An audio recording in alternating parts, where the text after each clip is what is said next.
nós vamos estudar ciências e o conteúdo vai ser plantas. Observem aqui essas plantinhas que eu coloquei para enfeitar aqui o nosso ambiente. Elas são as famosas suculentas. Vamos lá. Capítulo 3, das páginas 162 a 169 do livro, módulo 2. Diversidade de plantas.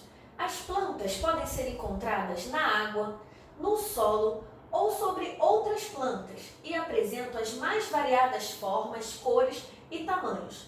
Nos jardins botânicos, podemos encontrar diversos tipos de plantas. Vamos fazer um passeio por um desses jardins e conhecer alguns desses seres vivos? Vamos lá! Bom, cajamirim, nós temos aqui o cajamirim e seus frutos.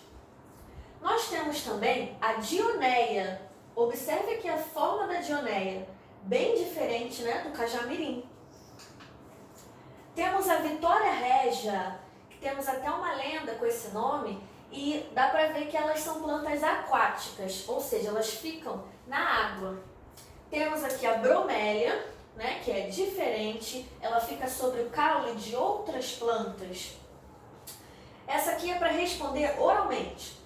Embora as plantas sejam diferentes uma das outras, elas apresentam algumas semelhanças. Cite uma característica comum às plantas apresentadas nessa página. Bom, elas têm uma característica comum, né? Então, é possível você perceber e dizer qual é essa característica? Jardim Botânico do Rio de Janeiro, né? É um ponto turístico do nosso Rio de Janeiro. Os primeiros jardins botânicos foram criados na Europa no século XVI para estudar plantas medicinais, ou seja, plantas que poderiam ser usadas no tratamento de doenças. No Brasil, existem diversos jardins botânicos, entre eles o do Rio de Janeiro, é um dos que mais se destacam. O Jardim Botânico do Rio de Janeiro foi criado em 1808 com o objetivo de cultivar espécies de plantas de outros locais do mundo. Plantas como baunilha, canela e pimenta tinham grande importância econômica na época e eram cultivadas nesse jardim botânico. Olha aqui uma imagem do Jardim Botânico atualmente. Atualmente, o Jardim Botânico do Rio de Janeiro é um importante local de pesquisas científicas, conservação de espécies ameaçadas e também de educação ambiental. Conhecer um pouco da riqueza das plantas que existem em nosso país e em outros locais do mundo nos faz refletir sobre a beleza desses seres vivos e a importância deles para a vida no planeta Terra. Imagina essa foto aqui sem nenhuma planta. Não seria tão bonita quanto ela é aqui, não é mesmo? As plantas e outros seres vivos. Leia a seguir a lenda indígena sobre o Guaraná. Numa aldeia indígena, um casal teve um filho muito bonito, bom e inteligente. Era querido por toda a tribo. Por isso, Jurupari, seu pai, começou a ter raiva dele, até que um dia transformou-se em uma cobra, permanecendo em cima de uma árvore frutífera. Quando o menino, ainda criança, foi colher o fruto desta árvore, a cobra atirou-se sobre ele e o mordeu. Sua mãe já o encontrou sem vida. Ela e toda a tribo choraram muito. Enquanto isso, um trovão rebombou e um raio caiu junto ao menino. Então a índia mãe disse: "É Tupã que se compadece de nós. Plantem os olhos de meu filho, que nascerá uma fruteira, que será a nossa felicidade." Assim fizeram e dos olhos do menino nasceu o Guaraná. Isso é uma lenda, né? Uma lenda indígena.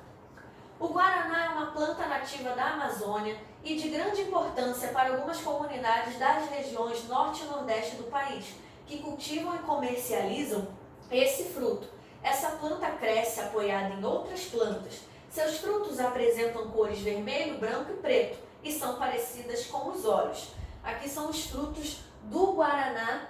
Esse Guaraná mesmo que a gente bebe, né? Refrigerante, suco de Guaraná, esse mesmo.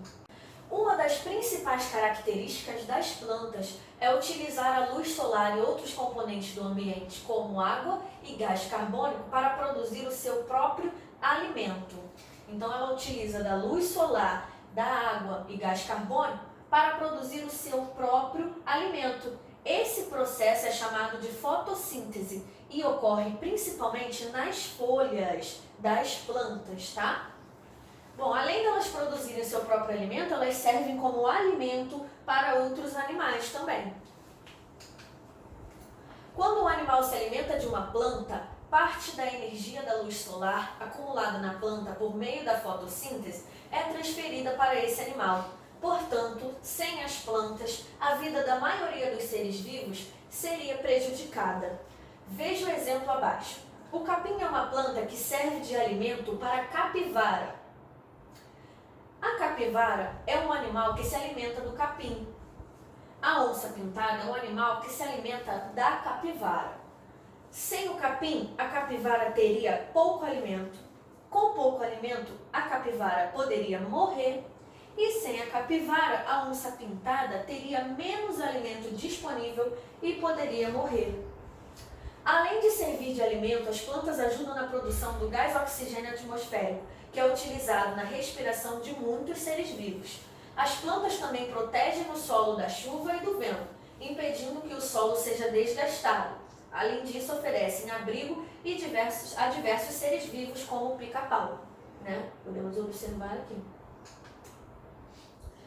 Atividade. Junte as sílabas da mesma cor e descubra 3 palavras. Escreva essas palavras nos quadros com as cores correspondentes. Vamos lá. A gente vai montar aqui a palavrinha azul e vai escrever no azul.